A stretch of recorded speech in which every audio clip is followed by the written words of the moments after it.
What's up, guys? It's Zenoyashu. I'm back with another video. And so I have a topic that is going to be a little interesting. So this is the think piece. So if you remember, there was a time when people would make up fun of that high school jock. He's in college now and he's talking about how they went to championships when they were in football, and he's essentially reminiscing from the past. And so the term that would be used for him is saying, "Yo, bro, you peaked in high school."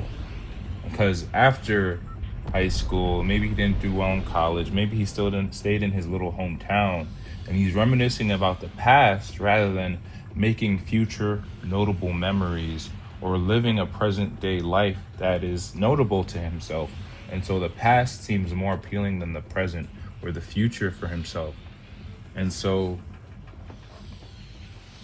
I want to talk about how most average Americans, maybe most average people in the world, peaked in high school.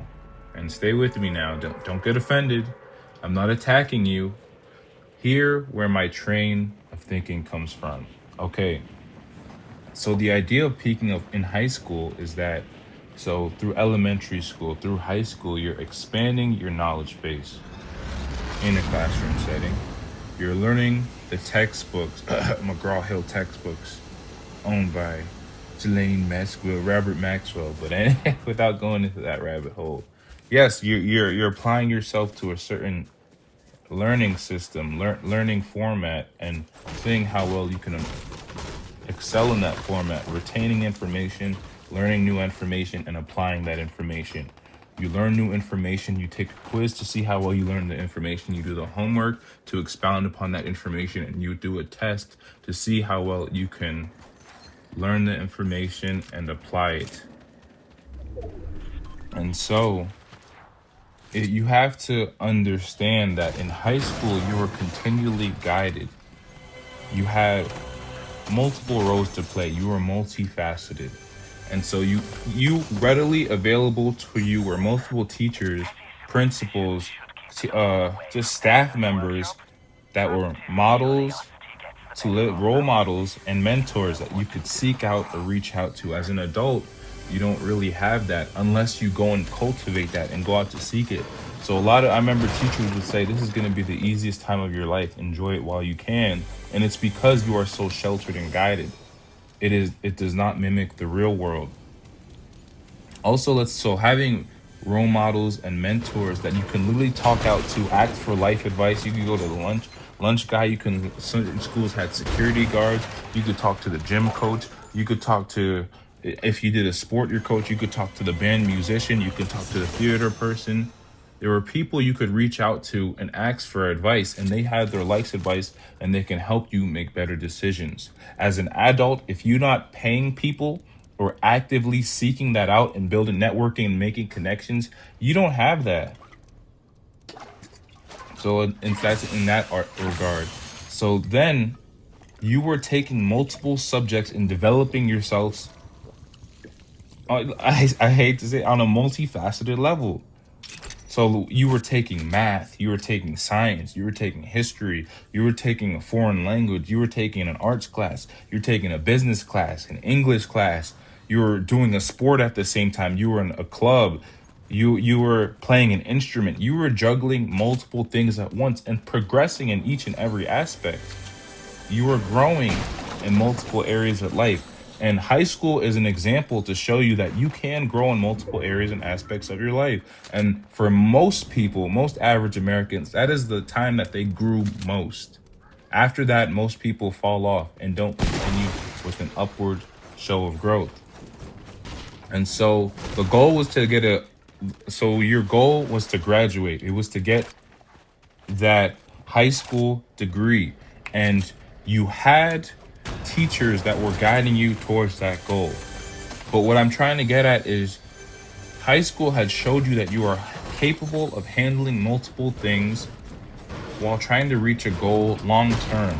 And if you divide those classes up over time and you plan well, and others the teachers are investing in you, the guidance counselors investing in you, the principals investing in you. They're all helping you to take your credit so that you can graduate on time. So that if you make a solid concrete plan, this is an example for real life. Maybe it's a business model, maybe it's XYZ. But if you set up a weight loss model, maybe so whenever a sports model, you set up a model and you adhere to that and you have a plan and you have the right people by your side and you divide up that long-term goal into doable chunks every day, a big meal into bite-sized pieces. You're not trying to swallow the whole steak at once.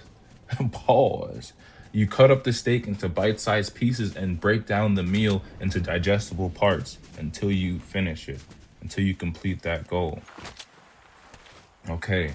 And so the difference between high school and the real world, let's say college, is you had a guidance counselor, you had these teachers, all these other people were investing in you and helping you to reach that goal of graduation and saying, hey, go to class, don't be late, make sure you're on time. Hey, you have this many credits, you need to up your grades, X, Y, Z, so that you can hit graduation on time.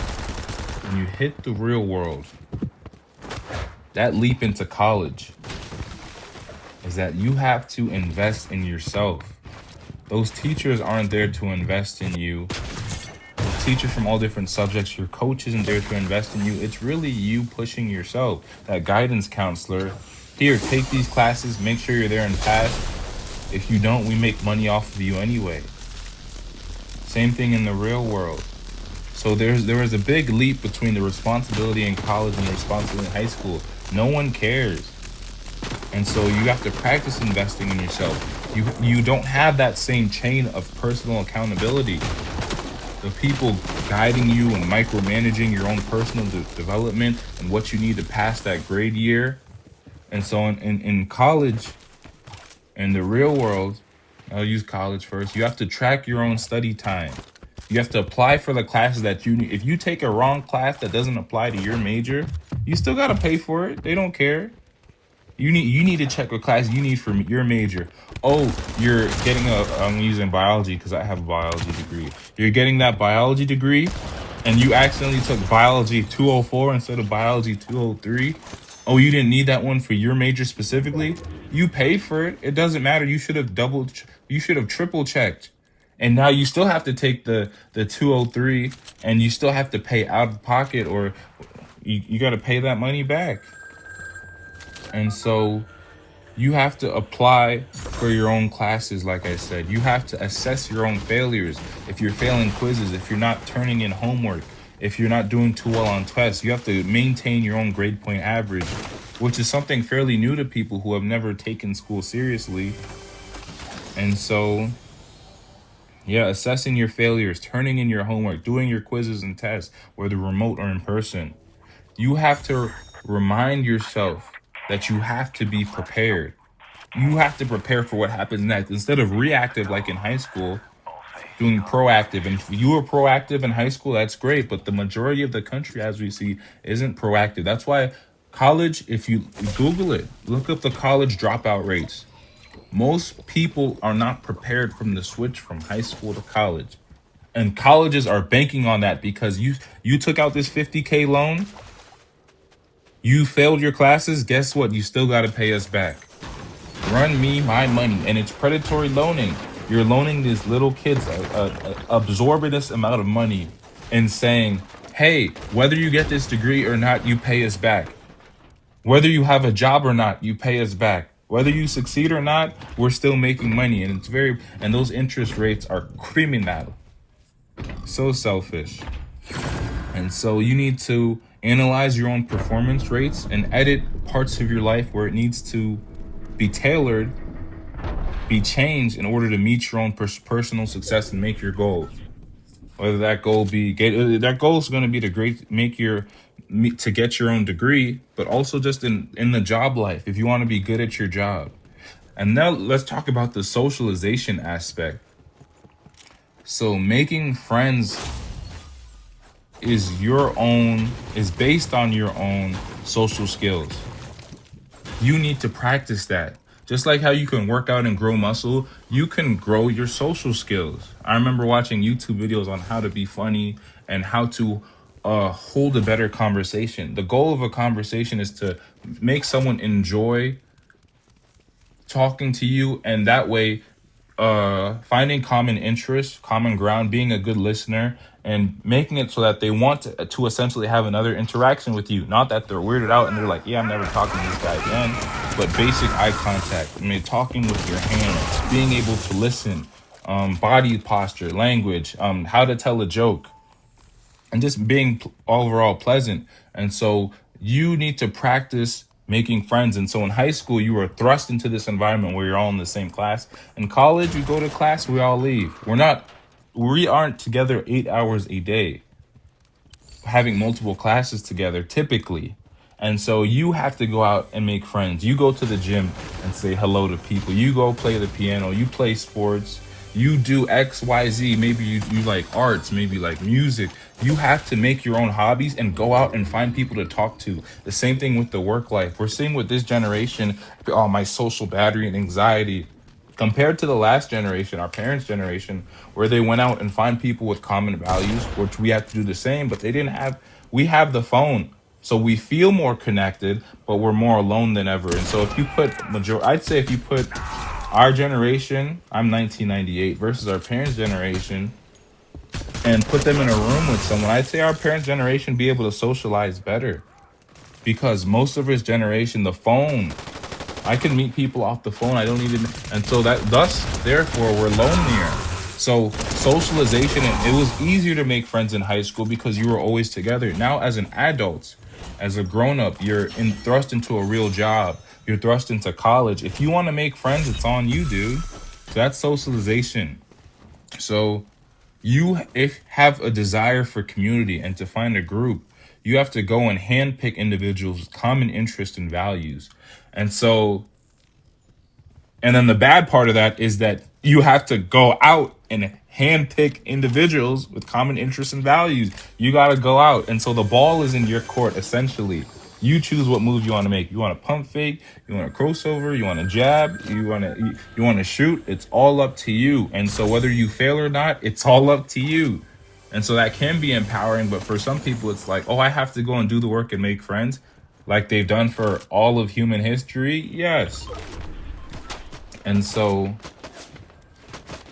what we see is the rabbit hole is it's very easy to stop socializing or not want to, bro, after a day of work or after a day of studying in school, it's easy to say I'm burned out, my social battery is over. And like I said, the older generations did this no problem. And so if you were weird, you didn't want to talk to anyone, you didn't have good social skills, it showed. And so it still shows today. But it's up to you to foster and cultivate relationships with your peers, to make peers the people that you respect and that the values you have. As an adult, it's all up to you. And so you can argue that our parents were better at connections because they made genuine connections without a screen.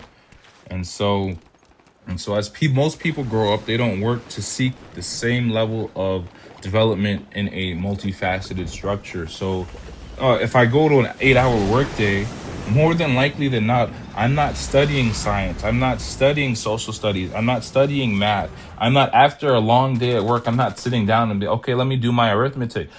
The majority of the population isn't. The majority of the world isn't. Granted, are there some outliers who are like, yes, I want to develop, I want to get a degree, I want to continue to further myself, which is good. I want to write essays to work on my English and writing books. And there are people who do that, but the majority of people don't.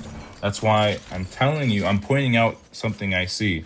Typically, if it's not a skill that increases how much money you make, your monetary gain or your pay. Like some people will watch videos on stocks because it increases their money because it directly benefits them. So a lot of people don't view a degree as a benefit. Or I like to watch videos where dudes will learn multiple languages. They'll be multilingual and they'll know like 4, 5, 6 different languages and they're practicing languages. And a lot of people don't see that as a benefit.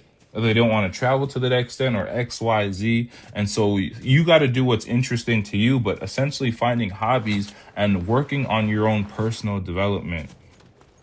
And so High school showed you that it is possible to grow yourself in all different aspects. I think of the stats of players. You have intellect, strength, charisma, X, Y, Z. They have that little stats chart. So you have the stats chart of your English, your math, your social studies, your science, your all that, your music, and so really you know how to. So high school showed us that you can juggle multiple things on your plate at once and accomplish a goal. And so the common denominator is having a good goal. And so what's going to get you to reach that goal is proper problem solving techniques that will get you to the goal. And so you don't want rapid change. Okay, you put in a lot today. Let's say you work out today, but then the 6 days of the week you fall off. And so that's not good. It's better to work out 3 days a week than to work out one day and fall off. One You work out hard one day and you fall off versus you put in moderate effort 3 days a week, and then that's how you see growing steady change. And so it's going to be piece by piece development that's laying the stable foundation blocks for you to grow and change. And so rather than rapid change and then you burn out. And so you need to have a structure, you need to have a formula in which you put in a little bit every day. You didn't get your high school degree in one day, you were taking classes for years. And then eventually you completed all the requirements for that class. You completed all your science class. You completed all your physical education. You have everything you needed in one place, and now you can all allocate your energy to another place to take another class. Maybe you've completed all your credits early. You could graduate early, and now you're just messing around taking whatever classes really interest you. And so, as an adult now, you're in college. You're working a real job. Don't let life beats you down to the point people are depressed, saying, I peaked in high school. Most people peaked in high school. Now it's a choice if you want to continue furthering your education. You should be learning something new every day. And so you can tailor your algorithm. Like I love Animal Planet. Steve Irwin was the coolest to me. Watching him play with crocodiles, literally play with crocodiles sound crazy. Watching him fight gators and crocodiles and snakes, and I watch documentaries on animals. And so step outside of your comfort zone, start learning a new language that interests you. Maybe you want to travel to a place, learn math, start taking calculus just for the fun of it, because it's going to open a new part of your brain is going to activate and connect. And it's that you may think that this doesn't relate to anything at all. Oh, I'm taking math, but then I'm never gonna. When am I ever gonna use y equals mx plus b in life? When am I? The mitochondria is the powerhouse of the cell. When am I ever gonna use it in life? You practicing learning new things is gonna open your new pathways in your brain that's going to help you problem solve. It's going to help you retain information. That's essentially your brain is a muscle, and if you don't use it, you don't want to be a smooth brain. Brain is smooth as ice. You need to grow some ridges. You need to challenge yourself. Challenge your brain, dude.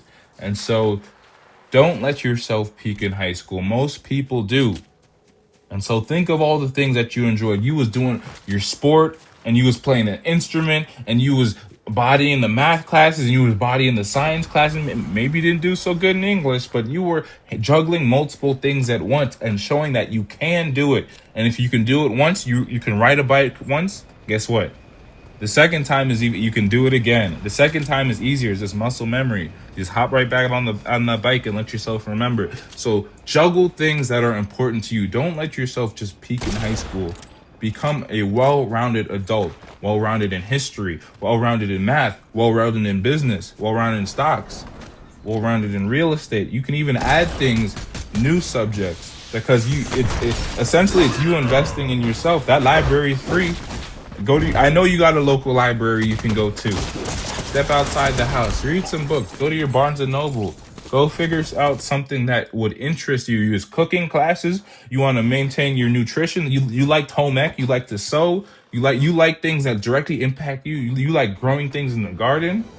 You like the anatomy of cats and dogs, and feel me. You like painting houses. You like wood shop. You like plumbing, and go figure out what interests you. And so I know the workday drags you down and things are depressing, but work on yourself for yourself, to be better for yourself. It makes a better society. You sad all the time because work's so hard and you got nothing to do, and the video games get boring after a while. So learn something that interests you. I'm Zenoyashu. Thank you for listening.